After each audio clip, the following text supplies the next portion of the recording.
ನಮಸ್ಕಾರ ವೀಕ್ಷಕರೇ, ಕನ್ನಡ ಮಾತೃಭೂಮಿ ವಾರ್ತೆಗಳಿಗೆ ಸ್ವಾಗತ. ನಾನು ಸಂತೋಷಿ ಸರ್ದೋಳ್ಕರ್. ಮೊದಲಿಗೆ ಹೆಡ್ಲೈನ್ಸ್.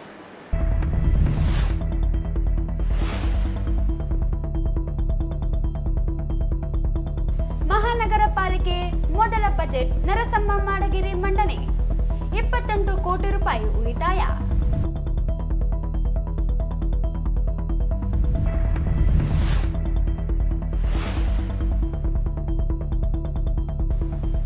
ಪರಿಶಿಷ್ಟ ಜಾತಿಗಳ ಒಳ ಮೀಸಲು ಮಾದಿಗರಿಗೆ 8% ಮೀಸಲು ನಿಗದಿ ಪರಿಗಣಿಸಲಿ. ಎಸ್ ಮಾರಪ್ಪ.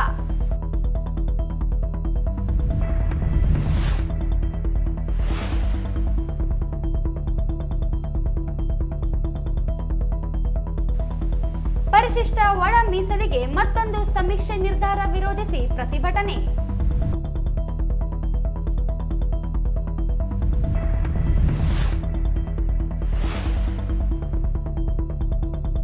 ಸಂವಿಧಾನ ಬದಲು ಡಿಕೆ ಶಿವಕುಮಾರ್ ಹೇಳಿಕೆ ಖಂಡಿಸಿ ಜೆಡಿಎಸ್ ಪ್ರತಿಭಟನೆ.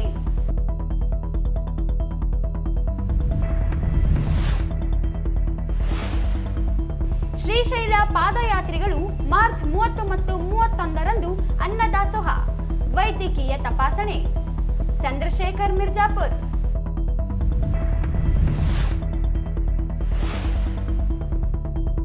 ಕೃಷ್ಣಾ ನದಿ ಪಾತ್ರದಲ್ಲಿ ಒಣಗುತ್ತಿರುವ ಬೆಳೆ, ನದಿಗೆ ನೀರು ಹರಿಸಲು ನರಸಿಂಹ ನಾಯಕ್ ಒತ್ತಾಯ.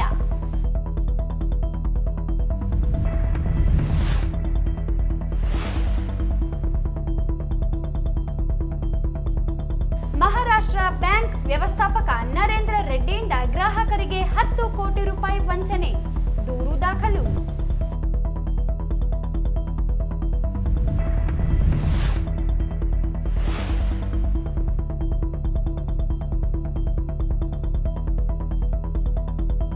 ಸುಷ್ಮಾ ಪತಂಗೆ ಹುಟ್ಟುಹಬ್ಬ ಆಚರಣೆ.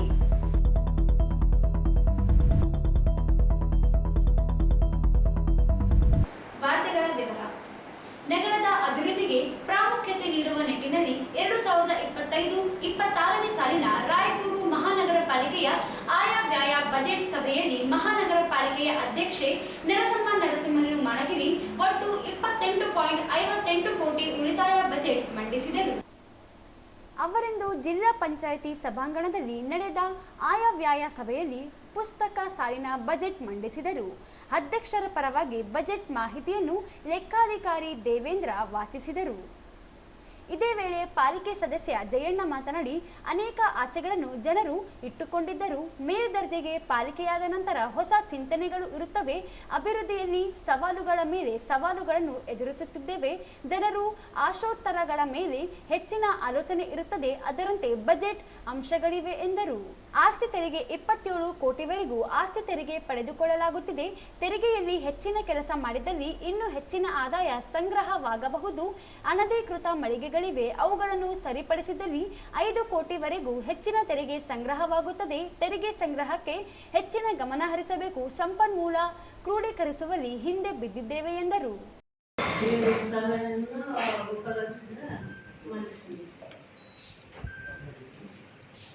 ಮೊದಲಿನ ಆಯವ್ಯಯ ಸಭೆಗೆ ಮತ್ತೊಂದು ಎಲ್ಲರಿಗೆ ಸ್ವಾಗತ ಬಯಸ್ತಾ ನನ್ನ ಮಾನ್ಯ ಉಪಾಧ್ಯಕ್ಷರಿಗೆ ನಾನು ಒಂದು ಸಂಕ್ಷಿಪ್ತವಾಗಿ ಈ ಆಯವ್ಯಯ ಸತ್ಯನ ಪ್ರೆಸೆಂಟ್ ಮಾಡೋದಕ್ಕೆ ವಿನಂತಿಸ್ತೀನಿ. ಮತ್ತೆ ರಂಜಾನ್ ಹಬ್ಬದ ಎಲ್ಲರಿಗೂ ಶುಭಾಶಯಗಳು. ಈ ಫಸ್ಟ್ ಬಜೆಟ್ ಇನ್ ಕಾರ್ಪೊರೇಷನ್ ನಮ್ಮ ಫಸ್ಟ್ ಬಜೆಟ್ ಇದೆ. ಈ ಅಂಗವಾಗಿ ಟೋಟಲ್ ಆರಂಭಿಕ ಶುಲ್ಕ 57 ಕೋಟಿ 19 ಲಕ್ಷ ಇದೆ. ರಾಜಸ್ವ ಜಮಾಗಳು 89 ಕೋಟಿ 83 ಲಕ್ಷ ಇದೆ. ಬಂಡವಾಳ ಜಮಾಗಳು 45 ಕೋಟಿ 30 ಲಕ್ಷ ಇದೆ. ಅಸಾಮಾನ್ಯ ಜಮಾಗಳು 27 ಕೋಟಿ 61 ಲಕ್ಷ ಇದೆ. ಒಟ್ಟ 219 ಕೋಟಿ 93 ಲಕ್ಷ ಇದೆ. ಮತ್ತೆ ರಾಜಸ್ವ ಪಾವತಿಗಳು 92 ಕೋಟಿ 79 ಕೋಟಿ ಇದೆ. ಮತ್ತೆ ಬಂಡವಾಳ ಪಾವತಿಗಳು 62 ಕೋಟಿ 95 ಲಕ್ಷ ಇದೆ. ಅಸಾಮಾನ್ಯ ಪಾವತಿಗಳು 35 ಕೋಟಿ 61 ಲಕ್ಷ ಇದೆ. ಒಟ್ಟ ಉಳಿತಾಯ 228,58,00,000 ಇದೆ. ನಮ್ಮ ಕೌನ್ಸಿಲು ಪಾಲಿಕೆಯಾಗಿ ಪರಿವರ್ತನೆ ಆಗ್ತದೆ ಅಂತೇಳಿ ನಾನು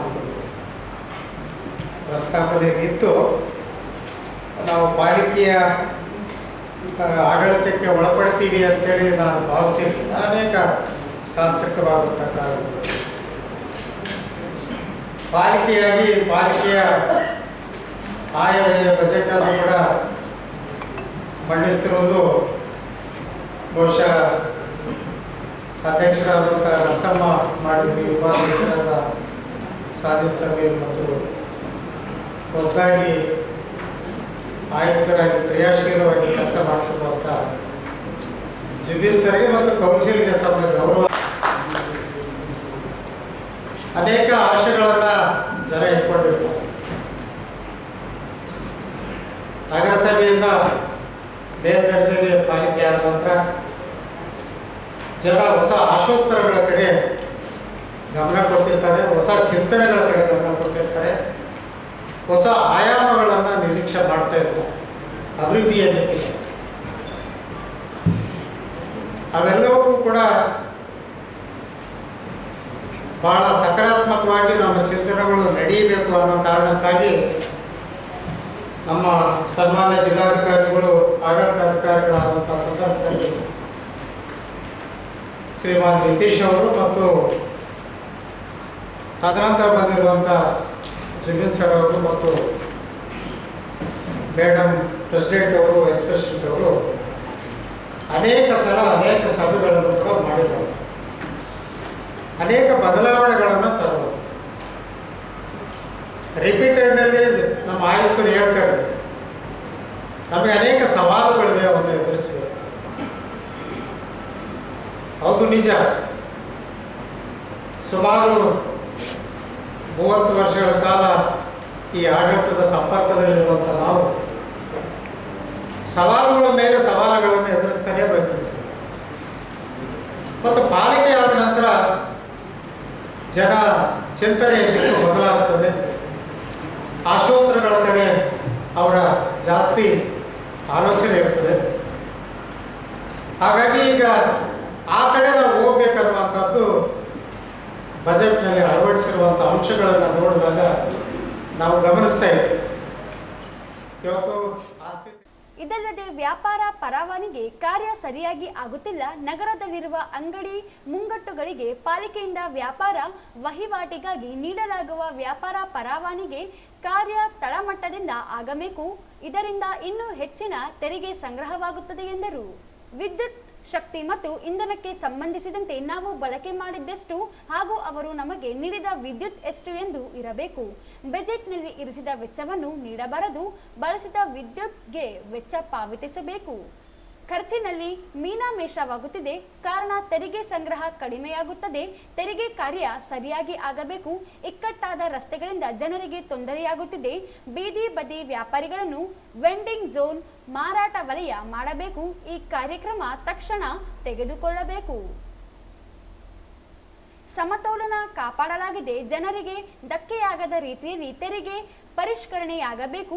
ಈ ಬಜೆಟ್ ಸರ್ವಾನುಮತದಿಂದ ಪಾಲಿಕೆಯನ್ನು ಹೊಸ ದಿಕ್ಕನ್ನತ್ತ ಕೊಂಡೊಯ್ಯುವ ಮುನ್ಸೂಚನೆಯಾಗಿದೆ ಎಂದು ಅಭಿಪ್ರಾಯ ವ್ಯಕ್ತಪಡಿಸಿದರು. ಈಗ ಬಜೆಟ್ನಲ್ಲಿ ಕೂಡ ನೀವು 22 ಕೋಟಿಗಳನ್ನು ನಿರೀಕ್ಷೆ ಮಾಡಿದ್ದೀರಿ. ನಾನು ಆಯುಕ್ತರಿಗೆ ಒಂದು ಮಾತನ್ನು ಹೇಳಕ್ಕೆ ಇಷ್ಟಪಡ್ತೇನೆ. ನಾನು ಕೇಳಿದಂತೆ ನೀವು ತೆರಿಗೆಯಲ್ಲಿ ಬಹಳ ಪಾರದರ್ಶಕವಾಗಿದ್ದೀರಿ ಅಂತೇಳಿ ಕೇಳಿದ್ದೆ. ಇನ್ನು ಹೆಚ್ಚು ಇದರ ಮೇಲೆ ಕೆಲಸ ಮಾಡಿದರೆ ಇನ್ನೂ ಒಂದು 5 ಕೋಟಿ ರೂಪಾಯಿ ಹೆಚ್ಚಳ ಆಗುವಂಥ ಸಾಧ್ಯತೆಗಳಿವೆ ಅಂತೇಳಿ ನನಗೆ ಅನ್ನಿಸ್ತಾ ಇದೆ. ಆ ಕಡೆ ಕೂಡ ಆಲೋಚನೆ ಮಾಡಬೇಕು. ಮತ್ತು ವಾಟರ್ ಚಾರ್ಜಸ್ ಬಗ್ಗೆ ಬಹುಶಃ ನಮ್ಮ ಈ ಎಡಗಡೆ ನನ್ನ ಮಿತ್ರರು ಕೂಡ ಒಪ್ಪಬಹುದು. ಸುಮಾರು 15ರಿಂದ 20 ಸಾವಿರ ಹತ್ತರ ಇವತ್ತು ಅನಧಿಕೃತವಾದಂಥ ನಳಗಳು ಈ ಊರಿನಲ್ಲಿ ಇರುವಂಥ ಅವುಗಳನ್ನು ರೆಗ್ಯುಲರೈಸ್ ಮಾಡುವ ಮುಖಾಂತರ ಇದನ್ನು ದುಪ್ಪಟ್ಟು ಮಾಡಬಹುದು. ಹೀಗೆ ನೀವು 4,80,00,000 ರೂಪಾಯಿಗಳನ್ನು ತೋರಿಸಿದ್ದೀರಿ ಆಯವ್ಯಯದಲ್ಲಿ. ಅದು ಸುಮಾರು ಇನ್ನೂ ಒಂದು 2-3 ಕೋಟಿ ರೂಪಾಯಿಗಳು ಜಾಸ್ತಿ ಆಗುವಂಥ ಸಾಧ್ಯತೆಗಳು. ಆದರೆ ಪದ್ಧತಿ ಸರಳೀಕರಣವಾಗಿರಬೇಕು. ಪದ್ಧತಿ ಬಹಳ ಸಿಂಪ್ಲಿಸಿಟಿಯಲ್ಲಿ ಇರಬೇಕು.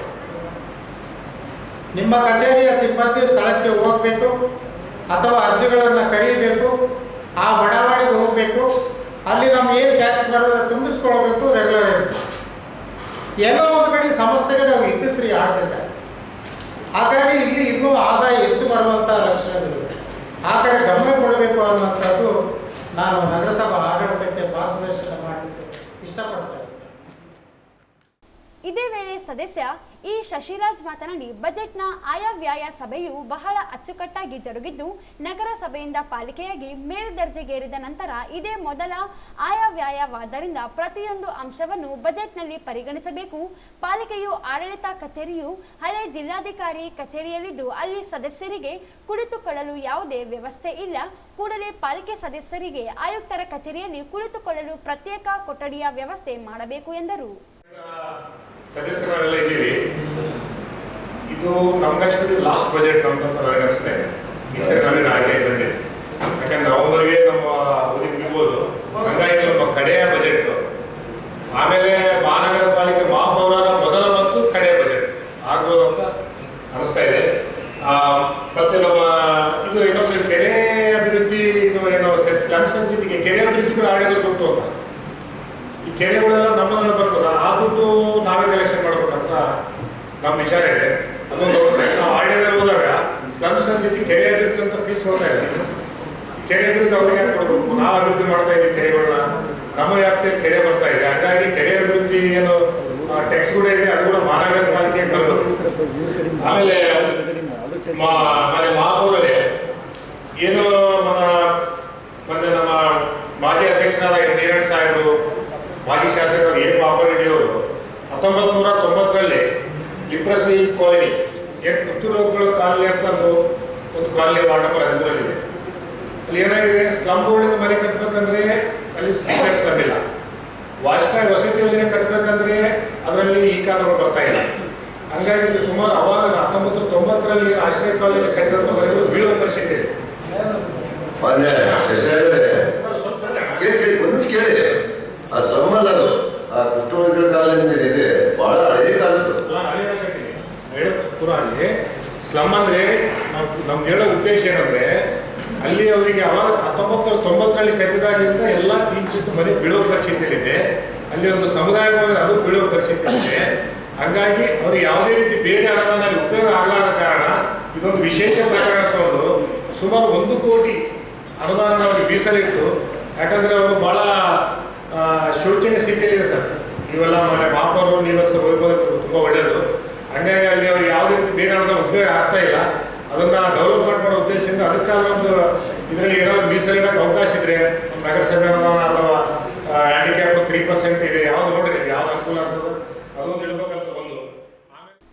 ಈಗಿರುವ ಪಾಲಿಕೆ ಕಚೇರಿಯಲ್ಲಿ ಜನನ ಮತ್ತು ಮರಣ ಪ್ರಮಾಣ ಪತ್ರವನ್ನು ಪಡೆಯಲು ಜನರಿಗೆ ಸಾಕಷ್ಟು ತೊಂದರೆಯಾಗುತ್ತಿದ್ದು, ಕೂಡಲೇ ಹೆಚ್ಚುವರಿ ಕೌಂಟರ್ಗಳನ್ನು ತೆರೆದು ಜನನ ಮರಣ ಪ್ರಮಾಣ ಪತ್ರ ವಿತರಣೆ ಮಾಡಲು ವ್ಯವಸ್ಥೆ ಮಾಡಬೇಕಾಗಿದೆ ಎಂದರು.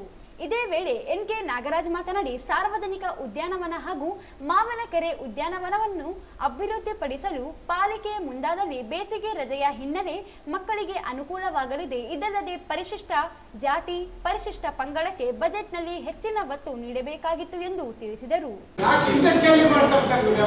ಪ್ರತಿಯೊಬ್ಬರು ಲೇಔಟ್ ಮಾಡೋರು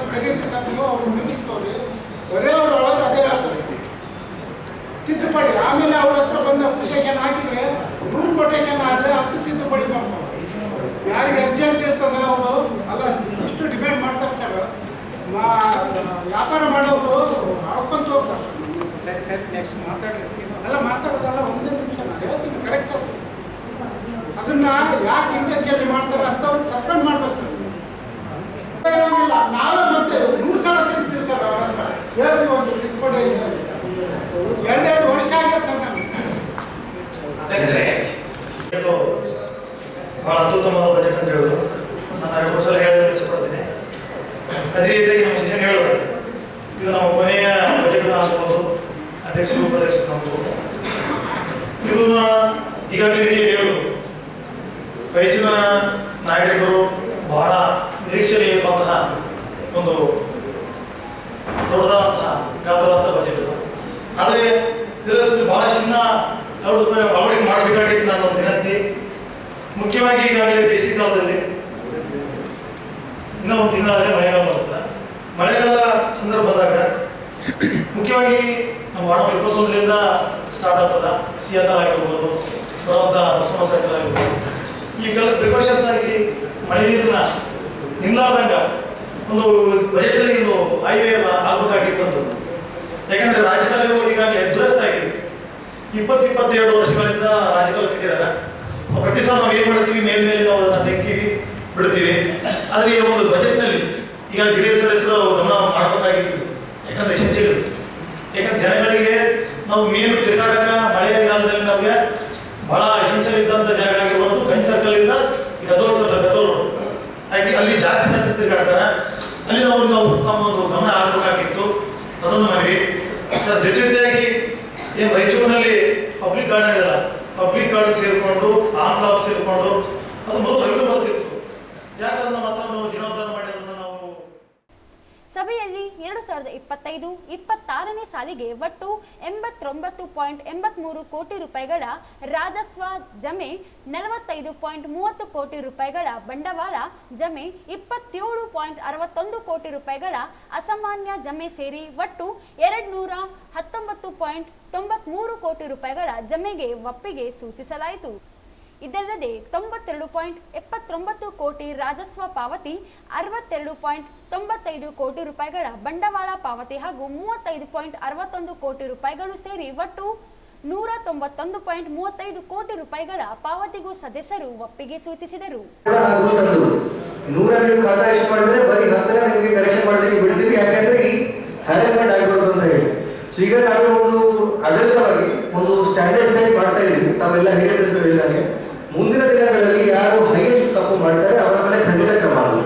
ಮತ್ತೆ ಪ್ರತಿಯೊಂದು ಫೈಲಲ್ಲಿ ಯಾವುದು ಉದ್ದೇಶಪೂರ್ವಕವಾಗಿ ಆಗಿದೆ ಅಥವಾ ಬೇರೆ ಕಾರಣಕ್ಕೆ ಆಗಿದೆ ಅಂತ ಅದನ್ನು ಕೂಡ ನಾವು ಡಾಕ್ಯುಮೆಂಟ್ ಮಾಡಿ ಮುಂದಿನ ಪೀಳಿಗೆಗಳಲ್ಲಿ ತಪ್ಪಿನ ಕಾರಣವನ್ನು ಕೊಡ್ತೀವಿ.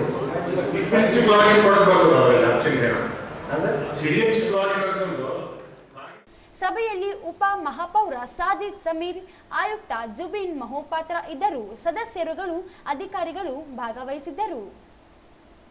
ಗೊಂದಲ ಸಭೆಯಲ್ಲಿ ನೀಡಿದ ಬಜೆಟ್ ಪ್ರತಿಯಲ್ಲಿ ನಗರ ವಿಕಾಸ ಯೋಜನೆಯಡಿ ಬಿಡುಗಡೆಯಾದ ಅನುದಾನ ಮಾಹಿತಿ ನೀಡದೇ ಇರುವ ಕುರಿತು ಬಿಜೆಪಿ ಸದಸ್ಯರು ಆಕ್ರೋಶ ವ್ಯಕ್ತಪಡಿಸಿದರು. ಸಭೆಯಲ್ಲಿ ಕೆಲ ಕಾಲ ಗೊಂದಲಕ್ಕೂ ಕಾರಣವಾಯಿತು. ಖಾಲಿ ಕುರ್ಚಿಗಳು ಮಹಾನಗರ ಪಾಲಿಕೆಯ ಮೊದಲ ಆಯವ್ಯಯ ಬಜೆಟ್ ಸಭೆಯಲ್ಲಿ ಬಹುತೇಕ ಮಹಿಳಾ ಸದಸ್ಯರ ಕುರ್ಚಿಗಳು ಖಾಲಿಯಾಗಿರುವುದು ಕಂಡುಬಂದವು. ಪರಿಶಿಷ್ಟ ಜಾತಿಗಳ ಒಳ ಮೀಸಲಾತಿಗೆ ರಚಿಸಲಾಗಿದ್ದ ನ್ಯಾಯಮೂರ್ತಿ ನಾಗಮೋಹನ್ ದಾಸ್ ನೇತೃತ್ವದ ಆಯೋಗ ಮಧ್ಯಂತರ ವರದಿ ನೀಡಿರುವುದು ದಿಕ್ಕು ತಪ್ಪಿಸುವ ಕ್ರಮವಾಗಿದೆ. ಮತ್ತೊಂದು ಸಮೀಕ್ಷೆ ನಡೆಸಲು ಶಿಫಾರಸು ಮಾಡಲು 3 ಕಾಲ ಬೇಕಿತ್ತೆ ಎಂದು ಸಾಮಾಜಿಕ ನ್ಯಾಯಕ್ಕಾಗಿ ಪರಿಶಿಷ್ಟ ಜಾತಿಗಳ ಒಳ ಮೀಸಲು ಹೋರಾಟ ಸಮಿತಿ ರಾಜ್ಯ ಸಂಚಾಲಕ ಎಸ್ ಮಾರೆಪ್ಪ ಪ್ರಶ್ನಿಸಿದರು. ಅವರಿಂದು ಮಾಧ್ಯಮಗೋಷ್ಠಿ ಉದ್ದೇಶಿಸಿ ಮಾತನಾಡಿ, ಆಯೋಗ ಸಮೀಕ್ಷೆ ನಡೆಸಲು ಮತ್ತೆರಡು ತಿಂಗಳ ಕಾಲಾವಕಾಶ ನೀಡಲು ರಾಜ್ಯ ಸಚಿವರ ಸಂಪುಟ ಅನುಮೋದನೆ ನೀಡಿದೆ. ನ್ಯಾಯಮೂರ್ತಿ ಎಜೆ ಸದಾಶಿವ ಆಯೋಗದ ನೀಡಿರುವ ವರದಿಯಲ್ಲಿ ಮಾದಿಗ ಸಮಾಜ ಜನಸಂಖ್ಯೆ 33 ಲಕ್ಷ ಇದ್ದರೆ ಆದಿ ಜಾಂಬವ ಅಭಿವೃದ್ಧಿ ನಿಗಮ ಪ್ರಕಟಿಸಿದ ದತ್ತಾಂಶಗಳಲ್ಲಿ ಮಾದಿಗ ಸಮುದಾಯ ಜನಸಂಖ್ಯೆ 35.61 ಲಕ್ಷವಿದೆ. ಜೆಸಿ ಮಾಧುಸ್ವಾಮಿ ಸಮಿತಿ ಶಿಫಾರಸಿನಂತೆ 32.60 ಲಕ್ಷ ಮಾದಿಗ ಸಮುದಾಯ ಜನಸಂಖ್ಯೆ ಇದೆ. ಬೆಂಗಳೂರಿನಿಂದ ಬಳ್ಳಾರಿಯವರೆಗೆ ಆದಿ ಕರ್ನಾಟಕ ಎಂದು ನಮೂದಿಸಿರುವ ಮಾದಿಗರೇ ಹೆಚ್ಚು. 42 ಲಕ್ಷ ಜನಸಂಖ್ಯೆ ಹೊಂದಿರುವ ಮಾದಿಗ ಸಮುದಾಯ 7.21% ಒಳ ಮೀಸಲು ಪಡೆಯಲು ಅರ್ಹರಿದ್ದು 8% ಮೀಸಲು ನಿಗದಿ ಮಾಡಬೇಕೆಂದು ಆಗ್ರಹಿಸಿದರು. ಅಲ್ಲಿ ಏನಾಯ್ತು ಎನ್ವೈಸ್ ಅಂತ ನಮಗೆ ಗೊತ್ತಿಲ್ಲ ಸರ್. ಹಿಂದಕ್ಕೆ BSP ಅದಕ್ಕೆ BF ಬಂದಿದ್ದಾರೆ. ವಾದರಾಜ್ ಅವರಿಬ್ಬರು ನೇರವಾಗಿ ಜಾತದಲ್ಲಿ ಕೂಡ ತಿರುಗಾಡಿದ್ರು ಮತ್ತು ಅಲ್ಲಿ ವೇದಿಕೆ ಮೇಲೆ ಕೂಡ ತಿರುಗಾಡಿದ್ರು. ವಾದರಾಜ್ ಅವರು ಏನೇ ಇರಲಿ ಇಲ್ಲಿವರೆಗೆ ಅದು ಎಲ್ಲೂ ಕಾಣಿಸ್ಕೊಳ್ಳೋ ಮನುಷ್ಯ. RSS ಮುಖ್ಯಸ್ಥ, ಸೌತ್ ಇಂಡಿಯಾ ಮುಖ್ಯಸ್ಥ ಅಂತ ಎಲ್ಲೂ ಭಾಳ ಬುದ್ಧಿವಂತ. ಅಂಕಿಸಂಖ್ಯೆಗಳ ವಿಷಯದಲ್ಲಿ ಬಹುಶಃ ಅದನ್ನು ನಾವು ಕಾಂಟ್ರಿ ಮಾಡ್ಕೊಂಡು ಬರ್ತೀವಿ. ಅಷ್ಟೊಂದು ಅಂಕಿಸಂಖ್ಯೆಗಳು ಅದಕ್ಕೆ ಅದಕ್ಕೆ ಬರ್ತದೆ. ಬೇರಿಲ್ಲ, ಅದಕ್ಕೆ ಮ್ಯಾರೇಜ್ ಆಗಿಲ್ಲ ಏನು ಸರ್. ಭಾಳ ದಿಲ್ಲಿಗೆ ನಿಮ್ಮಷ್ಟೇ ಆಯ್ತು ಇದು ಮೊದಲು ನೋಡಿದಿರ್ತದೆ ಹೌದಲ್ಲ. ಆದರೆ ಅವರು ಓಪನ್ ಆಗಿ ತಿರುಗಾಡಿದಾಗ ಇದು ಏನೋ ಒಂದು ರೀತಿಯಲ್ಲಿ ಒಂದು ಪಕ್ಷ ಇದನ್ನು ಏನಂತಲ್ಲ ಹೈಜಾಕ್ ಮಾಡ್ತಾ ಇದೆ ಅಂತ ಅನ್ನೋದು ಒಂದು ಪ್ರಾರಂಭ ಆಯಿತು. ಮಾಡಬಾರ್ದಾಗಿತ್ತು. ನಾವು 101 ದಿನಗಳು ಕುಂದಿದ್ರು ನಮ್ಮೆಲ್ಲ ಅಪವಾದಗಳು ಬಂದಿಲ್ಲ. ಯಾರು ಇಲ್ಲ ಸರ್ ಯಾಕಂದ್ರೆ ಯಪ್ಪ ಕಾಂಗ್ರೆಸ್ ಅವ್ರನ್ನ ಬೈಯದೆ ಎಷ್ಟು ಬೈತಾರಂದ್ರೆ ಅದನ್ನ ಬಯಸ್ಕೊಳ್ಳಿಕ್ಕೆ ಆಗ್ತಾ ಇಲ್ಲ ಯಾರಿಗೆ. ಅದಕ್ಕೆ ಕಾಂಗ್ರೆಸ್ ಅವರು ಸೈಲೆಂಟ್ ಆಗಿಬಿಟ್ಟು ದೃಷ್ಟಿ ಬಿಡಿ ಅಂತ ಹೇಳೋದಾಗಿಲ್ಲ. ಆ ಇಂಪ್ಯಾಕ್ಟ್ ಅಲ್ಲಿ ಇದೆಲ್ಲರ ಮಧ್ಯದಲ್ಲಿ ಒಂದು ಮಧ್ಯಂತರ ಬರ್ತಾ ಇದೆಪ್ಪ, ಸ್ವಲ್ಪ ಸೈಲೆಂಟ್ ಆಗಿರೋದು ಅನ್ನೋದು ಮೇಲೆ ಬಂತು. ವಶಿ ಇದ್ರೂ ಇರ್ಬೋದು ಅಂತ ನಾವು ಅಂದ್ಕೊಂಡ್ವಿ. ಆದರೆ ಭಾಳ ತುಂಬ ನಮಗೆ ತುಂಬ ನರ್ವಸ್ ಆಯಿತು. ನಾಗಮೋಹನ್ ದಾಸ್ ಅವರು ಈಗ ಪ್ರಚಾರ ಪಟ್ಟವ್ರು ಸರ್ಕಾರದವರು ಅದು ಬಂದ್ಮೇಲೆ ನಿಮ್ಗೆ ಸೇರೋಗ್ತದೆ ಅಂತಂದ್ರೆ ಏನು ಸರ್. ಹಂಗಾಗಿ ನಮಗೆ 8%ಗಿಂತ ಯಾರು ಕಡಿಮೆ ಕೇಳು ಕೂಡದಂತರದೇ ನಮ್ಮ ಸರ್. ಒಳ ಮೀಸಲಾತಿಗೆ ಹೋರಾಟ ನಡೆಸುವ ಎಲ್ಲ ಮಾದಿಗ ಸಮಾಜ ಸಂಘಟನೆಗಳು ಶೇಕಡ 8 ಮೀಸಲು ಪಡೆಯಲು ಆಯೋಗದ ಮುಂದೆ ಒತ್ತಾಯ ಮಂಡಿಸಬೇಕೆಂದರು. ಛಲವಾದಿ ಸಮಾಜ ಹೆಚ್ಚಿನ ಸಂಖ್ಯೆಯಲ್ಲಿ ಜನಸಂಖ್ಯೆ ಇದ್ದರೆ ದಾಖಲೆಗಳನ್ನು ಆಯೋಗದ ಮುಂದೆ ಸಲ್ಲಿಸಿದೆ ಎಂದು ಉತ್ತರಿಸಿದ ಅವರು, ಮಾದಿಗ ಸಂಬಂಧಿತ 17 ಜಾತಿಗಳ ಜನಸಂಖ್ಯೆಗೆ ಅನುಗುಣವಾಗಿ ಮೀಸಲು ನಿಗದಿಯಾಗಬೇಕೆಂದರು. ಸಾಮಾಜಿಕ ನ್ಯಾಯ ಆಧಾರದ ಮೇಲೆ ಅಲೆಮಾರಿಗಳು ಸೇರಿದಂತೆ ಮೀಸಲು ನಿಗದಿ ಮಾಡಬೇಕೆಂದರು. ನ್ಯಾಯಮೂರ್ತಿ ನಾಗಮೋಹನ್ ದಾಸ್ ಹಾಗೂ ಕಾಂತರಾಜ್ ಆಯೋಗದ ವರದಿಯಲ್ಲಿ ಆದಿ ಕರ್ನಾಟಕ, ಆದಿ ದ್ರಾವಿಡ ಸಮಸ್ಯೆಗೆ ಪರಿಹಾರ ಇಲ್ಲದೆ ಇರುವುದರಿಂದ ಮತ್ತೊಂದು ಸಮೀಕ್ಷೆ ನಡೆಸುವುದು ಅಗತ್ಯವಾಗಿದೆ ಎಂದರು. ಸುಪ್ರೀಂ ಕೋರ್ಟ್ ಸೂಚನೆಯಂತೆ ಹೊಸ ದತ್ತಾಂಶ ಸಂಗ್ರಹಿಸಲು ಆಯೋಗ ನ್ಯಾಯಯುತವಾಗಿ ವರದಿ ನೀಡಿ ನ್ಯಾಯ ಒದಗಿಸಬೇಕೆಂದರು. ಇವತ್ತು ಕೂಡ ಹೆಚ್ಚಿನ ಸಂಖ್ಯೆ ಅಲ್ಲೇ ಇರೋದ್ರಿಂದ ನಮ್ದು ಹೆಚ್ಚಿಗೆ ಅಂತ ಇನ್ನೊಬ್ರು ಅನ್ಬೋದು. ಅವರು ಕ್ಲೇಮ್ ಮಾಡಿ ನಾವೇನು ಅದನ್ನ ತಪ್ಪು ಅಂತ ಹೇಳ್ತಾ ಇಲ್ಲ. ನಿನ್ನೆ ರವೀಂದ್ರ ಭಟ್ ಅವರು ಪ್ರೆಸ್ ಮೀಟ್ ಮಾಡಿದ್ದಾರೆ. ನಾನು ಅದನ್ನು ತಪ್ಪು ಅಂತ ಹೇಳ್ತಾ ಇಲ್ಲ, ಪ್ರೂವ್ ಮಾಡ್ಕೊಂಡ್ರೆ ಸರ್, ಪ್ರೂವ್ ಮಾಡ್ಕೊಂಡ್ರೆ ಎಲ್ಲಿ ಹೆಂಗಂತ ನಮಗೆ ಒಂದು 3 ತಿಂಗಳು ನಾನು ಫೀಲ್ಡ್ ವರ್ಕ್ ಮಾಡಿದ್ದೆ ಸರ್. ತಿರುಗಾಡಿದ್ದು ಯಾವ್ಯಾವ ಜಿಲ್ಲೆಯಲ್ಲಿ ಏನೇನಂತ ತಿರುಗಾಡಿದ್ವಿ. ಆಮೇಲೆ 2011 ಒಂದು ಕ್ರಾಸ್ ಚೆಕಿಂಗ್ ಕೆಲವು ಡಾಟಾಗಳಿವೆ. ಕ್ರಾಸ್ ಚೆಕಿಂಗ್ ಡಾಟಾಗಳು ನಮ್ಗೆ ನಿಜವಾಗಿ ಗೊತ್ತಿಲ್ಲ. ನಮ್ಗೆ ಹೆಂಗೆ ಚೆಕ್ ಮಾಡಬೇಕು ಅಂತ ಗೊತ್ತಿಲ್ಲ. ತಂದ್ರೆ ಯಾರೋ ನಮ್ಮ ಹುಡುಗ ತಂದ್ರೆ ಹೆಂಗಂತ ಕ್ರಾಸ್ ಚೆಕ್ ಮಾಡಬೇಕಂದ್ರೆ ನಮ್ಗೆ ಸರ್ ಒಂದು ಜಿಲ್ಲೆ, ಆ ಜಿಲ್ಲೆಯಲ್ಲಿ ಯಾವ್ಯಾವ ಜಾತಿಗಳು ಎಷ್ಟೆಷ್ಟು ಜನಸಂಖ್ಯೆ ಅದು ಕಂಪ್ಲೀಟ್ ಒಂದು ರಾಜ್ಯ ಬರುತ್ತೆ. ಈಗ ಕ್ರಾಸ್ ಮಾಡಿಬಿಟ್ರೆ ಅಂತ ಮೊದಲಿದ್ದು ನಮಗೆ ಮಾತಾಡಲಿಕ್ಕೆ ಇವತ್ತು ನಮಗಿದೆ. ಮತ್ತು ಫೀಲ್ಡ್ ಹೋಗಿ ನೋಡಿದ್ವಿ. ಈ ಸರ್ ಈಗ ರಾಯಚೂರಲ್ಲಿ ಅಷ್ಟೇ ಅಲ್ಲ, ಮೊನ್ನೆ ಮಂಡ್ಯದಲ್ಲಿ ಆಯಿತು, ದುರ್ಗದಲ್ಲಿ ಮೊನ್ನೆ ಒಂದು 18 ತಾರೀಕು ಆಯಿತು. ಕಂಟಿನ್ಯೂ ಇರು. ಅದು ಒಂದು ಸಮಸ್ಯೆ ಏನಂದರೆ ನಮ್ಮಲ್ಲಿ ಈ ಒಂದು ಐಡಿಯಾಲಜಿಕಲ್ ಕಂಟಿನ್ಯೂಮೆಂಟು ಮತ್ತು ಈ ದತ್ತಾಂಶಗಳಿಗೆ ಸಂಬಂಧಪಟ್ಟಂಥ ರೀತಿಯಲ್ಲಿ ಭಾಳ ತುಂಬ ಪರಿತಿರ್ತಕ್ಕಂಥ ಒಂದು ಸಂಘಟನೆ ಇರೋದ್ರಿಂದ ಅದು ಒಬ್ಬೊಬ್ಬರೊಂದೊಂದು ರೀತಿ ಮಾತಾಡ್ತಕ್ಕಂಥದ್ದು ಇದೆ.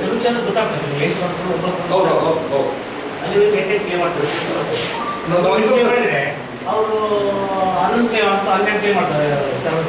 ಕ್ಲೇಮ್ ಮಾಡಿ. ಈಗ ನಾನು ಏನಂತ ಸರ್, ನನಗೆ ಬೇರೆ ಸಂಬಂಧದವ್ರು ಏನು ತಿಳ್ಕೊಂಡ್ರು ಬರ್ತೀನಿ. ನನಗೆ 8ನ್ನ ಕನಿಷ್ಠ ನೀವಾದರೂ ಕರೆಕ್ಟ್, ನೀವಾದರೂ ಮಾತಾಡಿ, ನೀವು ಮಾತಾಡಿ. ಈ ಸಂದರ್ಭದಲ್ಲಿ ಹೇಮರಾಜ ಅಸ್ಕಿಹಾಳ, ನರಸಿಂಹಲು ಮರ್ಚಟಾಳ್, ಆಂಜನೇಯ ಉಟ್ಕೂರ್, ಆಂಜನೇಯ ಕುರ್ಬದೊಡ್ಡಿ, ಶ್ರೀನಿವಾಸ್ ಕೊಪ್ಪರ, ತಾಯಪ್ಪ ಗಧಾರ, ಲಕ್ಷ್ಮಣ ಕಲ್ಲೂರು ಇದ್ದರು. ಒಳ ಮೀಸಲಾತಿ ಜಾರಿಗೆ ಮತ್ತೊಂದು ಸಮೀಕ್ಷೆಗೆ ವಿರೋಧಿಸಿ ಮಾದಿಗ ಸಮಾಜದ ವತಿಯಿಂದ ನಗರದ ಅಂಬೇಡ್ಕರ್ ವೃತ್ತದಲ್ಲಿ ಪ್ರತಿಭಟನೆ ನಡೆಸಲಾಯಿತು.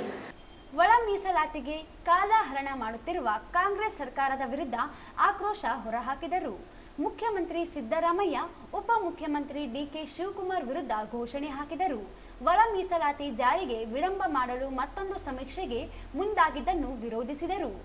ಆಯೋಗದ ರಚನೆ ನೆಪದಲ್ಲಿ ಮಾದಿಗ ಸಮಾಜಕ್ಕೆ ಸರ್ಕಾರ ವಂಚಿಸುತ್ತಿದ್ದನ್ನು ಖಂಡಿಸಿದರು. ಸಮಾಜದ 101 ಜಾತಿಗಳಿಗೆ ನ್ಯಾಯ ಕೊಟ್ಟಿರುವ ಮಾಧುಸ್ವಾಮಿ ವರದಿ ಜಾರಿಯಾಗಲು ಒತ್ತಾಯಿಸಿದರು. ಈ ವೇಳೆ ಸಮಾಜದ ಮುಖಂಡ ಎಂ ವಿರೂಪಾಕ್ಷಿ ಮಾತನಾಡಿ, ಒಳ ಮೀಸಲಾತಿ ಜಾರಿಗೆ ವಿಳಂಬ ಮಾಡಲು ಆದಿ ಕರ್ನಾಟಕ, ಆದಿ ದ್ರಾವಿಡ ಜಾತಿಗಳಲ್ಲಿ ಗೊಂದಲವಿರುವುದರಿಂದ ಮತ್ತೊಂದು ಸಮೀಕ್ಷೆಗೆ ಸರ್ಕಾರದ ಶಿಫಾರಸು ಮಾಡಿದೆ ಎಂದು ಸರ್ಕಾರದ ವಿರುದ್ಧ ಆಕ್ರೋಶ ವ್ಯಕ್ತಪಡಿಸಿದರು. ಅಂಬೇಡ್ಕರ್ ಅವರಿಗೆ, ಬಾಬಾ ಸಾಹೇಬ್ ಅಂಬೇಡ್ಕರ್ ಅವರಿಗೆ, ಡಾಕ್ಟರ್ ಬಾಬಾ ಸಾಹೇಬ್ ಅಂಬೇಡ್ಕರ್ ಅವರಿಗೆ, ಡಾಕ್ಟರ್ ಬಾಬಾ ಸಾಹೇಬ್ ಅಂಬೇಡ್ಕರ್ ಅವರಿಗೆ, ಸಾಹೇಬ್ ಅಂಬೇಡ್ಕರ್ ಅವರಿಗೆ ಜಯವಾಗಲಿ, ಜಯವಾಗಲಿ.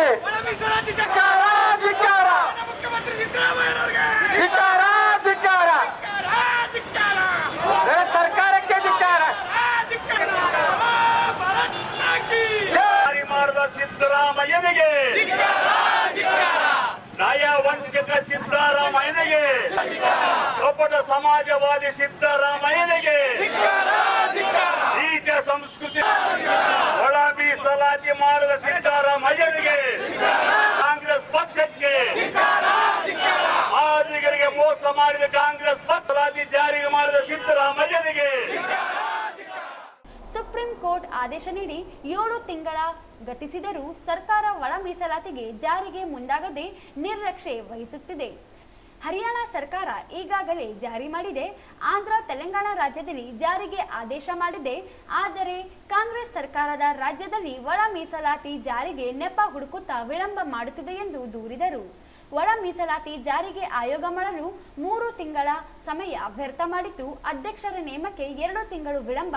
ಇದೀಗ ಮತ್ತೊಂದು ಸಮೀಕ್ಷೆಗೆ ಮುಂದಾಗಿದ್ದು ಒಳ ಮೀಸಲಾತಿ ಜಾರಿಗೆ ಸರ್ಕಾರ ಮೀನಾಮೇಷ ಎಣಿಸುತ್ತಿದೆ ಎಂದರು.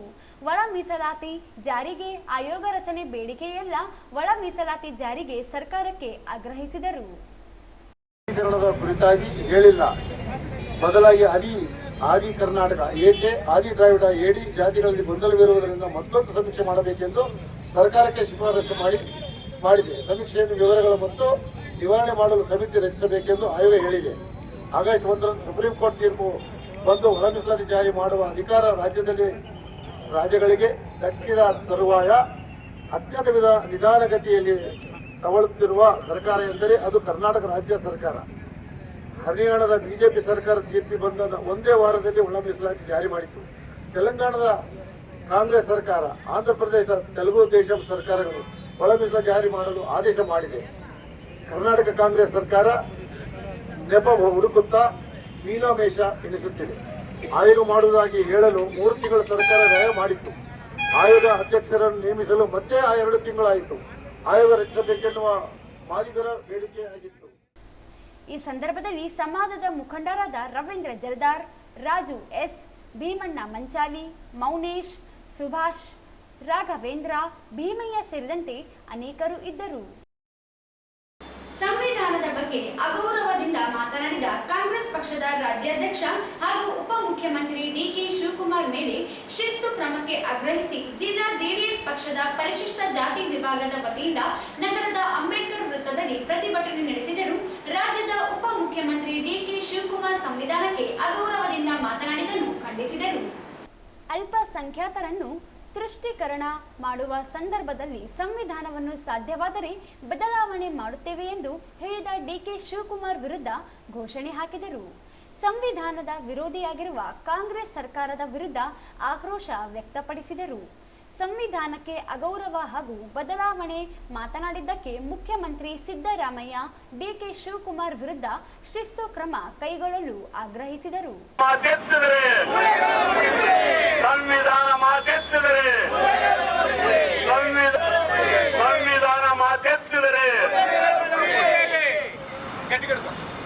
ಕಾಂಗ್ರೆಸ್ ಸರ್ಕಾರಕ್ಕೆ ಅಂಬೇಡ್ಕರ್ ವಿರೋಧಿ ಕಾಂಗ್ರೆಸ್ ಸರ್ಕಾರಕ್ಕೆ ಬಾಬಾ ಸಾಹೇಬ್ ಅಂಬೇಡ್ಕರ್ ಅವರಿಗೆ ಬಾಬಾ ಸಾಹೇಬ್ ಅಂಬೇಡ್ಕರ್ ಅವರಿಗೆ ಗೌರವಾನ್ವಿತ ಸರ್ಕಾರ, ರಾಜ್ಯಪಾಲರು, ರಾಜ್ಯಪಾಲರ ಮಾನ್ಯರೇ, ಭಾರತ ಸರ್ವಶ್ರೇಷ್ಠ ಸಂವಿಧಾನ ಬಗ್ಗೆ ಅಗೌರವವಾಗಿ ಮಾತನಾಡಿದ ಕಾಂಗ್ರೆಸ್ ಪಕ್ಷದ ರಾಜ್ಯಾಧ್ಯಕ್ಷರು ಹಾಗೂ ಉಪಮುಖ್ಯಮಂತ್ರಿಗಳಾದ ಡಿಕೆ ಶಿವಕುಮಾರ್ ಅವರ ಮೇಲೆ ಶಿಸ್ತಿನ ಕ್ರಮ ಜರುಗಿಸುವ ಬಗ್ಗೆ ಗೌರವಪೂರ್ವಕವಾಗಿ ಈ ಮನವಿ ಪತ್ರವನ್ನು ಸಲ್ಲಿಸುವುದೇನೆಂದರೆ, ಕರ್ನಾಟಕ ರಾಜ್ಯದ ಕಾಂಗ್ರೆಸ್ ಪಕ್ಷದ ರಾಜ್ಯಾಧ್ಯಕ್ಷರು ಹಾಗೂ ಕರ್ನಾಟಕದ ಉಪಮುಖ್ಯಮಂತ್ರಿಗಳಾದ ಡಿಕೆ ಶಿವಕುಮಾರ್ ಅವರು ನಮ್ಮ ಸಂವಿಧಾನದ ಬಗ್ಗೆ ಅಲ್ಪಸಂಖ್ಯಾತರನ್ನು ತುಷ್ಟೀಕರಣ ಮಾಡುವ ಸಂದರ್ಭದಲ್ಲಿ ಸಂವಿಧಾನವನ್ನು ಅಗೌರವ ಮತ್ತು ಸಾಧ್ಯವಾದ ತಿದ್ದುಪಡಿ ಮಾಡುತ್ತೇವೆ ಎಂದು ತಮ್ಮ ಕಾಂಗ್ರೆಸ್ಸಿನ ಸ್ವಲ್ಪ ಮನಸ್ಸು ಮತ್ತೊಂದು ಸಲ ಪ್ರದರ್ಶನ ಮಾಡಲಾಗಿದೆ. ದಲಿತ ಹಿಂದುಳಿದ ಜನರನ್ನು ಬಿಜೆಪಿಯವರು ಈ ವೇಳೆ ಜೆಡಿಎಸ್ ಜಿಲ್ಲಾಧ್ಯಕ್ಷ ಎಂ ವಿರೂಪಾಕ್ಷಿ ಮಾತನಾಡಿ, ಅಲ್ಪಸಂಖ್ಯಾತರ ತುಷ್ಟೀಕರಣ ಮಾಡುವ ಸಂದರ್ಭದಲ್ಲಿ ಡಿಕೆ ಶಿವಕುಮಾರ್ ಅವರು ಸಂವಿಧಾನದ ಬದಲಾವಣೆ ಮಾಡುವುದಾಗಿ ಹೇಳಿಕೆ ಇವತ್ತಿನದಲ್ಲ. 60 ವರ್ಷದ ಆಡಳಿತದ ಅವಧಿಯಲ್ಲಿ 72 ಬಾರಿ ಸಂವಿಧಾನ ತಿದ್ದುಪಡಿ ಮಾಡಿದ ಕೀರ್ತಿ ಕಾಂಗ್ರೆಸ್ ಪಕ್ಷಕ್ಕೆ ಸಲ್ಲುತ್ತದೆ. ಸಂವಿಧಾನ ಬದಲಾವಣೆ ತಿದ್ದುಪಡಿ ಮಾಡಿಕೊಂಡು ಬಂದಿದ್ದು ಕಾಂಗ್ರೆಸ್ ಮುಂದೆ ಇದೆ. 72 ಬಾರಿ ಸಂವಿಧಾನ ತಿದ್ದುಪಡಿ ಮಾಡಿದ ಕಾಂಗ್ರೆಸ್ ಪಕ್ಷ ಇದೀಗ ರಾಜ್ಯದಲ್ಲಿ ಆಡಳಿತದಲ್ಲಿರುವ ಕಾಂಗ್ರೆಸ್ ಸರ್ಕಾರ, ಉಪಮುಖ್ಯಮಂತ್ರಿ ಡಿಕೆ ಶಿವಕುಮಾರ್ ಸಂವಿಧಾನ ಬದಲಾವಣೆ ಮಾಡುವ ಹೇಳಿಕೆ ನೀಡಿರುವುದು ಖಂಡನೀಯ. ಇಂತಹ ಹೇಳಿಕೆ ನೀಡಿದಲ್ಲಿ ಮೂಳೆಗಳು ಪುಡಿ ಪುಡಿಯಾಗುತ್ತವೆ, ಸಮಾಜದವರು ಕೆರ ತಗೊಂಡು ಹೊಡೆಯುತ್ತಾರೆ ಎಂದು ಎಚ್ಚರಿಸಿದರು. ಈ ದೇಶದಲ್ಲಿ ಕಾಂಗ್ರೆಸ್ ಮುಂದೆ ಇದೆ. ಇವತ್ತು ಕಾಂಗ್ರೆಸ್ ಸಂವಿಧಾನವನ್ನು ಕೊಟ್ಟಿರ್ತಕ್ಕಂಥ ಡಾಕ್ಟರ್ ಬಾಬಾ ಸಾಹೇಬ್ ಅಂಬೇಡ್ಕರ್ ಅವರನ್ನ 1952ರಲ್ಲಿ ಮತ್ತು 54ರಲ್ಲಿ ಎರಡೂ ಚುನಾವಣೆಗಳಲ್ಲಿ ಕಾಂಗ್ರೆಸ್ ನಾಯಕತ್ವ ವಹಿಸಿಕೊಂಡಿರ್ತಕ್ಕಂಥ ನೆಹರು ಅವರು ಸೋಲಿಸುವ ಮೂಲಕ ಸಂವಿಧಾನಕ್ಕೆ ಅಪಮಾನ ಮಾಡಿರ್ತಕ್ಕಂಥದ್ದು ಅಂದಿನಿಂದ ಕೂಡ ಇವತ್ತಿದೆ. ಸುಮಾರು 77 ಸಲ ಸಂವಿಧಾನವನ್ನ ತಿದ್ದುಪಡಿ ಮಾಡಿರ್ತಕ್ಕಂಥ ಕಾಂಗ್ರೆಸ್ನ ನೀಚ ಸಂಸ್ಕೃತಿ ಮತ್ತೊಂದು ಸಲ ಕರ್ನಾಟಕದಲ್ಲಿ ತನ್ನದೇ ಪಕ್ಷದ ರಾಜ್ಯಾಧ್ಯಕ್ಷರಾಗಿರ್ತಕ್ಕಂಥ ಮತ್ತು ಕರ್ನಾಟಕ ಸರ್ಕಾರದ ಉಪಮುಖ್ಯಮಂತ್ರಿಗಳಾಗಿರ್ತಕ್ಕಂಥ ಡಿ.ಕೆ. ಶಿವಕುಮಾರ್ ಅವರು ಸಂವಿಧಾನವನ್ನ ಬದಲಾವಣೆ ಮಾಡ್ತೀವಿ ಅಂತಕ್ಕಂಥ ಮಾತು ಹೇಳಿದ್ದಾರೆ. ಆ ಒಂದು ಕಾರಣಕ್ಕಾಗಿ ಒಂದು ಎಚ್ಚರಿಕೆಯನ್ನು ಕೊಡ್ತಾ ಇದ್ದೀವಿ. ಡಿ.ಕೆ. ಶಿವಕುಮಾರ್ ಅವರೇ, ಸಂವಿಧಾನ ಬದಲಾವಣೆ ಅಂದ್ರೆ ಮೂಳೆಗಳು ಪುಡಿ ಪುಡಿ ಆಗುತ್ತೆ. ಸಂವಿಧಾನದ ಬಗ್ಗೆ ಅವಹೇಳನಕರ ಮಾತಾಡಿದ್ರೆ ಜನ ಎಚ್ಚೆತ್ತುಕೊಂಡು ಕೆರೆತುಕೊಂಡು ಹೊಡಿತಾರೆ ಅಂತಕ್ಕಂಥ ಮಾತನ್ನು ಹೇಳಲಿಕ್ಕೆ ಇಷ್ಟಪಡ್ತೀನಿ. ಯಾಕಂದ್ರೆ ಇವತ್ತು ಸಂವಿಧಾನವನ್ನ ಇಡೀ ಕರ್ನಾಟಕ ರಾಜ್ಯದಲ್ಲಿ ಬಿಜೆಪಿದವರು RSS ದವರು ಸಂವಿಧಾನವನ್ನ ತಿದ್ದುಪಡಿ ಮಾಡ್ತಾರ, ಬದಲಾವಣೆ ಮಾಡ್ತಾರ. ನಾವು ಸಂವಿಧಾನವನ್ನ ರಕ್ಷಣೆ ಮಾಡ್ತೀವಿ ಅಂತೇಳಿ ತಲೆ ಮೇಲೆ ಹೊತ್ತುಕೊಂಡು ಸಂವಿಧಾನವನ್ನ ಮೆರವಣಿಗೆ ಮಾಡಿ ಸಂವಿಧಾನದ ಬಗ್ಗೆ ನಾವು ಗೌರವ ತೋರಿಸ್ತೀವಿ ಅಂತಕ್ಕಂಥ ಮಾತನ್ನ ಹೇಳಿ ಅಧಿಕಾರಕ್ಕೆ ಬಂದಿರ್ತಕ್ಕಂಥ ಕಾಂಗ್ರೆಸ್ ಸರ್ಕಾರ ಮತ್ತೊಂದು ಸಲ ಸಂವಿಧಾನವನ್ನ ಬದಲಾವಣೆ ಮಾಡ್ತೀನಿ ಅಂತಕ್ಕಂಥ ಮಾತು ಹೇಳುವ ಮೂಲಕ ತನ್ನ ನೀಚ ಸಂಸ್ಕೃತಿ, ತನ್ನ ಕಾಂಗ್ರೆಸ್ಸಿನ ಸಂಸ್ಕೃತಿಯನ್ನ ಮತ್ತೊಂದು ಸಲ ಇಡೀ ದೇಶದಲ್ಲಿ ಇವತ್ತು ನಾವು ಕಾಣ್ತಾ ಇದ್ದೀವಿ. ಈ ನಿಟ್ಟಿನಲ್ಲಿ ಇವತ್ತು ಇಡೀ ಕರ್ನಾಟಕ ರಾಜ್ಯದ ಜನತಾದಳ ಪಕ್ಷದಿಂದ ನಾವು ಸಂವಿಧಾನ ವಿರೋಧಿಗಳಿಗೆ ನಾವು ಒಂದು ಎಚ್ಚರಿಕೆಯನ್ನು ಕೊಡ್ತಾ ಇದ್ದೀವಿ. ಯಾವುದೇ ಸಂವಿಧಾನ ಬಗ್ಗೆ ಮಾತಾಡಬೇಕಾದ್ರೆ ನಾಲಿಗೆಯನ್ನ ಅರಿಬಿಟ್ರೆ ನಾಲಿಗೆಯನ್ನ ಕಟ್ಟು ಮಾಡತಕ್ಕಂಥ ಶಕ್ತಿ ಈ ಸಮಾಜಕ್ಕೆ ಇದೆ ಅಂತಕ್ಕಂಥ ನಾನು ಎಚ್ಚರಿಕೆಯನ್ನು ಕೊಡ್ಲಿಕ್ಕೆ ಇಷ್ಟಪಡ್ತೀನಿ. ಮಂತ್ರಿಗಳು ಏನು ಸಂವಿಧಾನವನ್ನ ಬದಲಾವಣೆ ಮಾಡ್ತೀನಿ ಅಂತಕ್ಕಂಥ ಮಾತನ್ನು ಹೇಳಿರ್ತಕ್ಕಂಥ ಡಿ.ಕೆ. ಶಿವಕುಮಾರ್ ಮೇಲೆ ಕರ್ನಾಟಕ ರಾಜ್ಯದ ರಾಜ್ಯಪಾಲರು ಶಿಸ್ತಿನ ಕ್ರಮ ಜರುಗಿಸಬೇಕಂತಕ್ಕಂಥ ಒತ್ತಾಯವನ್ನ ಈ ಮೂಲಕ ಮಾಡ್ತೀವಿ. ಈ ಸಂದರ್ಭದಲ್ಲಿ ಪರಿಶಿಷ್ಟ ವಿಭಾಗದ ಅಧ್ಯಕ್ಷ ನರಸಪ್ಪ ಆಶಾಪುರ್, ಜಿಲ್ಲಾ ಕಾರ್ಯಾಧ್ಯಕ್ಷ ಶಿವಶಂಕರ್ ವಕೀಲ್, ಸಣ್ಣ ನರಸಿಂಹ ನಾಯಕ್, ಲಕ್ಷ್ಮೀಪತಿ, ತಿಮ್ಮಾರೆಡ್ಡಿ, ರಾಮಕೃಷ್ಣ, ರಾಜು ಎಸ್, ಅದಿ ದಾಜಾ, ನರಸಿಂಹಲು ಸೇರಿದಂತೆ ಅನೇಕರು ಇದ್ದರು. ಶ್ರೀಶೈಲಕ್ಕೆ ತೆರಳಿ ಮರಳಿ ಸ್ವಗ್ರಾಮಗಳಿಗೆ ಹೋಗುವ ಪಾದಯಾತ್ರಿಗಳಿಗೆ ಉಚಿತ ಅನ್ನದಾಸೋಹ ವೈದ್ಯಕೀಯ ಸೇವೆಯನ್ನು ಡ್ಯಾಡಿ ಕಾಲೋನಿಯ ಶ್ರೀ ಈಶ್ವರ ದೇವಸ್ಥಾನ ಸಮಿತಿ ಮಾರ್ಚ್ 30 ಮತ್ತು 31ರಂದು ಆಯೋಜಿಸಿದೆ ಎಂದು ದೇವಸ್ಥಾನ ಸಮಿತಿ ಅಧ್ಯಕ್ಷ ಚಂದ್ರಶೇಖರ್ ಪಾಟೀಲ್ ಮಿರ್ಜಾಪುರ್ ಹೇಳಿದರು. ಅವರಿಂದು ಮಾಧ್ಯಮಗೋಷ್ಠಿ ಉದ್ದೇಶಿಸಿ ಮಾತನಾಡಿ, ಶ್ರೀಶೈಲಕ್ಕೆ ಸಾವಿರಾರು ಸಂಖ್ಯೆಯ ಭಕ್ತರು ಪಾದಯಾತ್ರೆ ನಡೆಸಿ ದರ್ಶನ ಪಡೆಯುತ್ತಾರೆ. ಶ್ರೀಶೈಲಕ್ಕೆ ತೆರಳುವಾಗ ರಸ್ತೆಯುದ್ದಕ್ಕೂ ಅನ್ನದಾಸೋಹ ವೈದ್ಯಕೀಯ ಸೇವೆ ಒದಗಿಸಲಾಗುತ್ತದೆ. ಮರಳಿ ಹೋಗುವಾಗ ಭಕ್ತರ ಅನುಕೂಲಕ್ಕೆ ವಿಶ್ರಾಂತಿ, ಅನ್ನದಾಸೋಹ ವೈದ್ಯಕೀಯ ಸೇವೆ ಒದಗಿಸಲು ಉದ್ದೇಶಿಸಲಾಗಿದೆ. ಸರಿಸುಮಾರು 40,000 ಜನರು ಮರಳಿ ಹೋಗುವ ಅಂದಾಜಿದೆ. ನಗರದ ಸಮಾನ ಮನಸ್ಕರು ದಾನಿಗಳ ನೆರವಿನಿಂದ ಊಟ, ವಸತಿ, ವೈದ್ಯಕೀಯ ಸೇವೆ ಒದಗಿಸಲಾಗುತ್ತದೆ. ರಿಮ್ಸ್ ಆಸ್ಪತ್ರೆ, ನವೋದಯ ವೈದ್ಯಕೀಯ ಕಾಲೇಜು, ಪೂರ್ಣಿಮಾ ಆಯುರ್ವೇದ ಕಾಲೇಜುಗಳ ಸಹಯೋಗದಲ್ಲಿ ಉಚಿತ ವೈದ್ಯಕೀಯ ತಪಾಸಣೆ ಸೌಲಭ್ಯ ನಡೆಸಲಾಗುತ್ತದೆ. ಔಷಧಿ ಸಗಟು ವ್ಯಾಪಾರಸ್ಥರ ನೆರವಿನಿಂದ ಔಷಧಿಯು ಒದಗಿಸಲಾಗುತ್ತದೆ. ಸದ್ಭಕ್ತರು ಸದುಪಯೋಗ ಪಡೆಯಬೇಕೆಂದರು. ಬೇರೆ ಬೇರೆ ರಾಜ್ಯಗಳಿಂದ ಮತ್ತು ಜಿಲ್ಲೆಗಳಿಂದ ಜನ ಬರ್ತಾರೆ. ಗದಗ ಇರ್ಬೋದು, ಬಾಗಲಕೋಟೆ ಇರ್ಬೋದು, ಅಂಥವರಿಗೆ ಪ್ರಸಾದದ ವ್ಯವಸ್ಥೆಯನ್ನು ಹೋಗಬೇಕಾದ್ರೆ ಎಲ್ಲರೂ ಕೂಡ ಮಾಡ್ತಾರೆ. ತಮ್ಮೆಲ್ಲರೂ ತಿಳಿದಿರ್ತಕ್ಕಂಥ ವಿಷಯ. ಜೊತೆಗೆ ಕೋವಿಡ್ ಸಂದರ್ಭದಲ್ಲಿ 2 ವರ್ಷಗಳ ಕಾಲ ಸ್ಥಗಿತಗೊಂಡಿತ್ತು. ಏನು ಇಲ್ಲಿಂದ ಹೋಗ್ತಕ್ಕಂಥ ಶ್ರೀಶೈಲ ಪಾದಯಾತ್ರೆಗಳನ್ನು ಮುಗಿಸಿ ಮರಳಿ ತಮ್ಮ ತಮ್ಮ ಊರುಗಳಿಗೆ ಹೋಗ್ತಕ್ಕಂಥವರಿಗೆ ಪ್ರಸಾದದ ವ್ಯವಸ್ಥೆ ಮತ್ತು ನೀರಿನ ವ್ಯವಸ್ಥೆ ಮತ್ತು ವಸತಿ ವ್ಯವಸ್ಥೆ ಕೊರತೆ ಕಾಡ್ತಾ ಇತ್ತು. ಮುಂಚೆ ನಮ್ಮ ಪ್ರಭು ಹೋಟೆಲ್ನವರು ಮಾಡ್ತಾಯಿದ್ರು. ನಂತರದಲ್ಲಿ ಕೋವಿಡ್ ಸಂದರ್ಭದಲ್ಲಿ 2 ವರ್ಷ ಸ್ಥಗಿತ ಆದ ನಂತರ ನಿಂತುಕೊಂಡಿತ್ತು. ನಮ್ಮ ಈಶ್ವರ ದೇವಸ್ಥಾನ ಸೇವಾ ಸಮಿತಿಯ ಎಲ್ಲ ಸದಸ್ಯರು, ಪದಾಧಿಕಾರಿಗಳು ಮತ್ತು ರಾಯಚೂರಿನ ಕೆಲವು ಸದ್ಭಕ್ತರು ಕೂಡಿ ಈ ಒಂದು ಕಾರ್ಯಕ್ರಮ, ನಾವೇನು ಶ್ರೀಶೈಲಕ್ಕೆ ಹೋಗಬೇಕಾದ್ರೆ ಅಲ್ಲಿಂದ ಇಲ್ಲಿವರೆಗೆ ಎಲ್ಲರಿಗೂ ಪ್ರಸಾದ ಇರ್ತದೆ, ಹಣ್ಣು ಇರ್ತದೆ, ಚಹಾ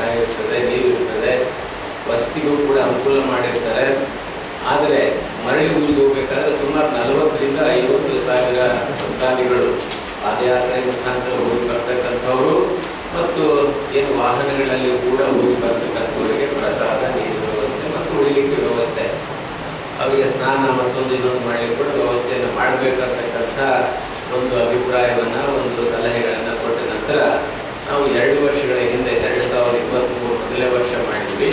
ಅದು ಜಿಡಿಗ ಮಠದ ತಾತನವರ ಒಂದು ಆಶೀರ್ವಾದದಿಂದ ಮತ್ತು ಅವರ ಸಹಕಾರದಿಂದ ಆ ಒಂದು ಆವರಣದಲ್ಲಿ ಸುಮಾರು 20 ರಿಂದ 25 ಸಾವಿರ ಜನ ಪ್ರಥಮ ವರ್ಷದಲ್ಲಿ ಪ್ರಸಾದವನ್ನು ಸ್ವೀಕರಿಸಿಕೊಂಡು ಹೋದರು.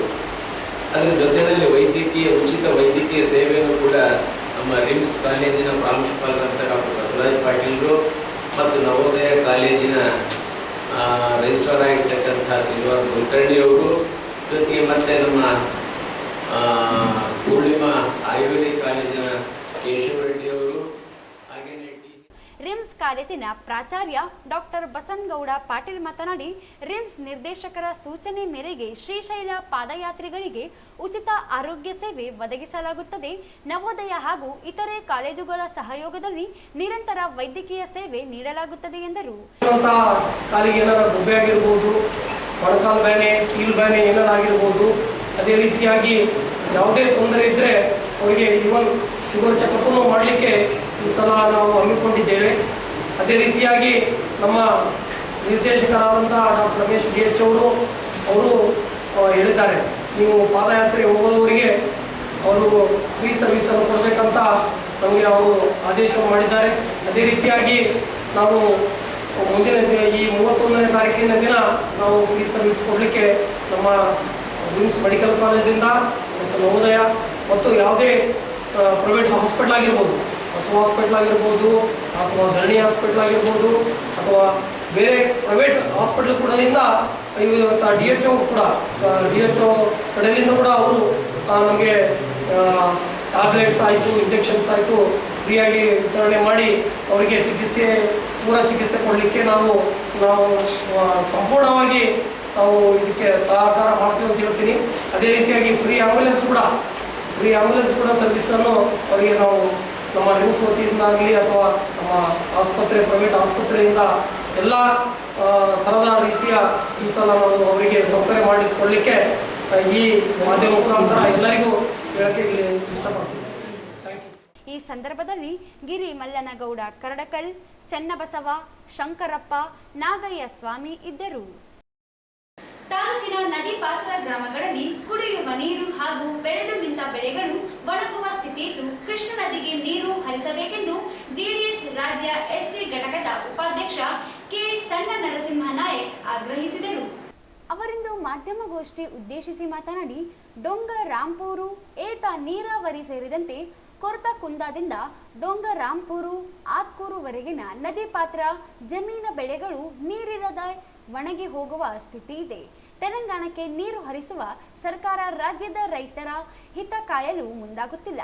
ಭತ್ತ, ಮೆಣಸಿನಕಾಯಿ, ಹತ್ತಿ ಬೆಲೆ ಇಳಿಕೆಯಾದರೂ ತಲೆ ಕೆಡಿಸಿಕೊಳ್ಳದೆ ಹಾಲು, ವಿದ್ಯುತ್ ದರ ಮಾತ್ರ ಹೆಚ್ಚಿಸಲು ನಿರ್ಧರಿಸುವುದು ಜನ ವಿರೋಧಿಯಾಗಿದೆ ಎಂದು ಆರೋಪಿಸಿದರು. ಗ್ರಾಮೀಣ ಶಾಸಕರು ಕ್ಷೇತ್ರ ಕುಡಿಯುವ ನೀರಿನ ಸಮಸ್ಯೆಗೆ ಸ್ಪಂದಿಸುತ್ತಿಲ್ಲ. ಕೇವಲ ಕಾಟಾಚಾರಕ್ಕೆ ಕಾಮಗಾರಿ ಚಾಲನೆ ಹೋಗುತ್ತಿದ್ದಾರೆ. ಕೂಡಲೇ ನಾರಾಯಣಪುರ ಜಲಾಶಯದಿಂದ ಗುರ್ಜಾಪುರ ಬ್ರಿಡ್ಜ್, ಕಂಬ್ಯಾರೇಜ್ ನೀರು ಹರಿಸಬೇಕು. ಒಣಗಿ ಹೋಗುತ್ತಿರುವ ಬೆಳೆಗಳನ್ನು ರಕ್ಷಿಸಬೇಕು.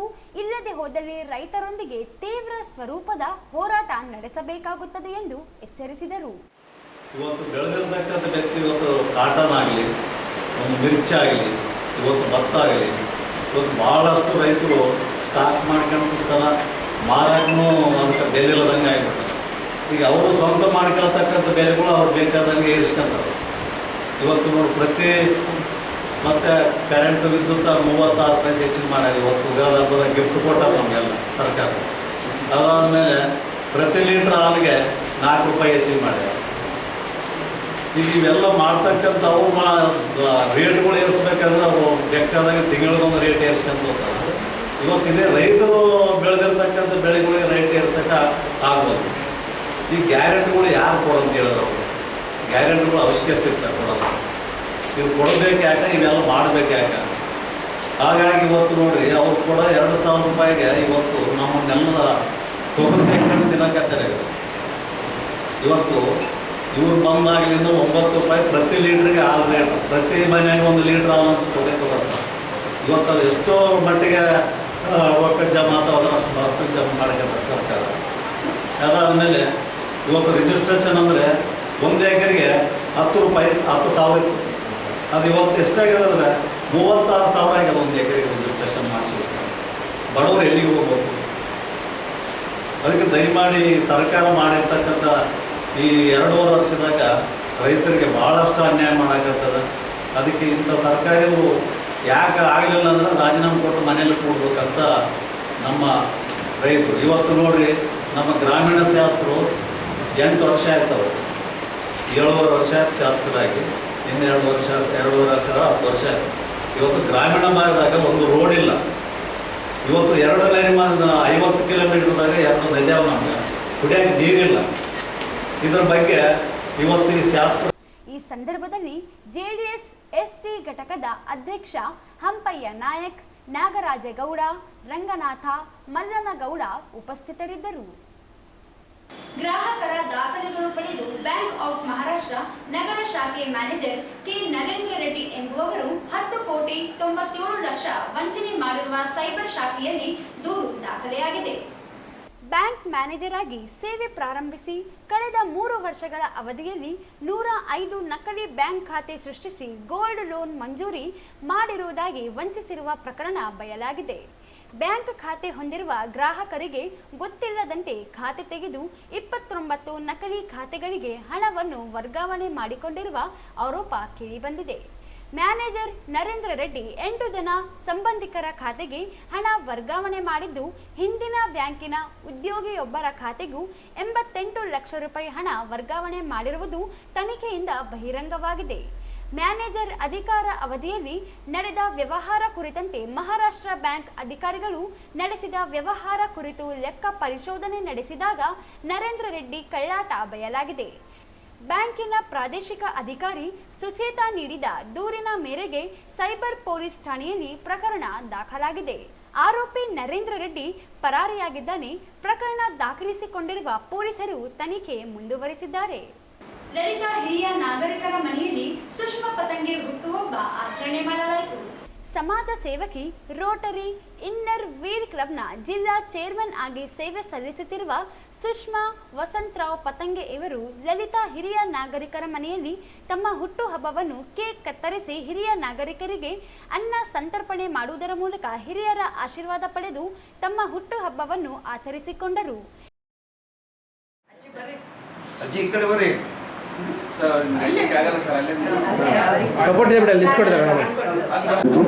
Happy birthday to you, happy birthday to you, dear Krishna. Happy birthday to you, clap. जन्मदिनमिदं ऐ प्रिय सखे, जन्मदिनमिदं ऐ प्रिय सखे, सन्तनोतु ते सर्वदा मुदम्.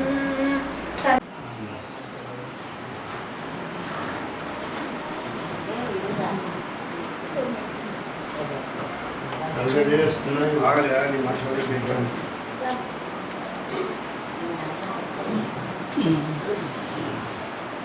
ಯಾವಾಗ ಹಾಗೆ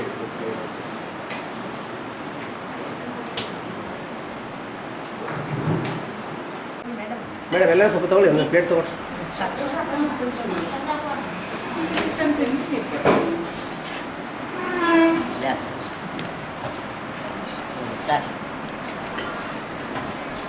ಇಲ್ಲ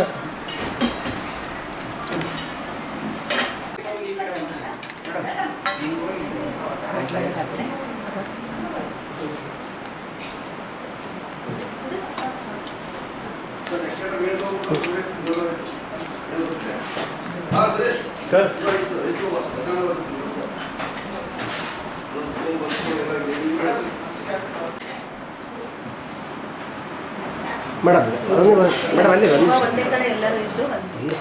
ಈ ಸುಸಂದರ್ಭದಲ್ಲಿ ಹಿರಿಯ ನಾಗರಿಕರ ಮನೆಯ ಸರ್ವ ಸದಸ್ಯರು ಹಾಗೂ ಇನ್ನರ್ ವೀಲ್ ಕ್ಲಬ್ ಅಧ್ಯಕ್ಷರಾದ ಲಲಿತಾ ಸತ್ಯಕುಮಾರ್ ಹಾಗೂ ಪಾಸ್ಟ್ ಪ್ರೆಸಿಡೆಂಟ್ ಶ್ರೀಮತಿ ಮಹಾದೇವಿ ಹೊಸಮನಿ, ಶ್ರೀಮತಿ ದುರ್ಗಾ ಕೃಷ್ಣಮೂರ್ತಿ, ಶ್ರೀಮತಿ ಪ್ರಮದಾ ನಾಗರಾಜ್, ಲಲಿತಾ ಹಿರಿಯ ಮನೆಯ ಮೇಲ್ವಿಚಾರಕರಾದ ವಿನೋದ್ ರಾಜ್ ಬಳ್ಳಿಕಟ್ಟಿ ಹಾಗೂ ವಸಂತರಾವ್ ಪತಂಗೆ ಉಪಸ್ಥಿತರಿದ್ದು ಕಾರ್ಯಕ್ರಮ ಯಶಸ್ಸುಗೊಳಿಸಿದರು.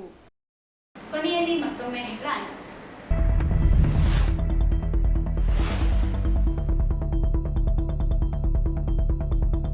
ಮಹಾನಗರ ಪಾಲಿಕೆ ಮೊದಲ ಬಜೆಟ್ ನರಸಮ್ಮ ಮಾಡಗಿರಿ ಮಂಡನೆ, 28 ಕೋಟಿ ರೂಪಾಯಿ ಉಳಿತಾಯ.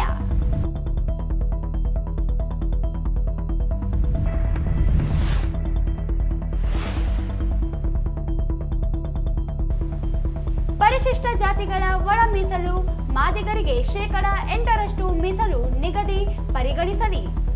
ಎಸ್ ಮಾರಪ್ಪ.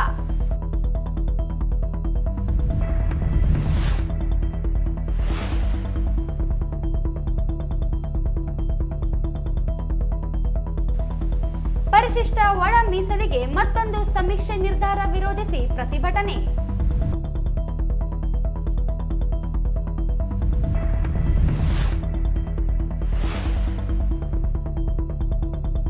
ಸಂವಿಧಾನ ಬದಲು ಡಿಕೆ ಶಿವಕುಮಾರ್ ಹೇಳಿಕೆ ಖಂಡಿಸಿ ಜೆಡಿಎಸ್ ಪ್ರತಿಭಟನೆ.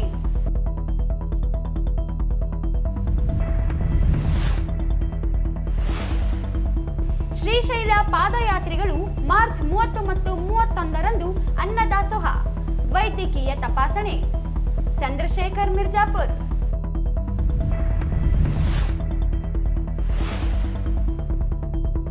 ಕೃಷ್ಣ ನದಿ ಪಾತ್ರದಲ್ಲಿ ಒಣಗುತ್ತಿರುವ ಬೆಳೆ, ನದಿಗೆ ನೀರು ಹರಿಸಲು ನರಸಿಂಹ ನಾಯಕ್ ಒತ್ತಾಯ.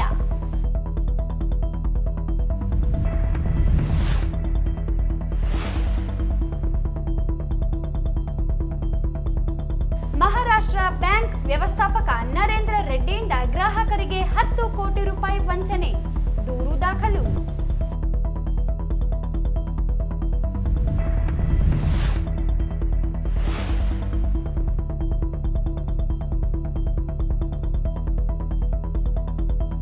ಸುಷ್ಮಾ ಪತಂಗೆ ಹುಟ್ಟುಹಬ್ಬ ಆಚರಣೆ.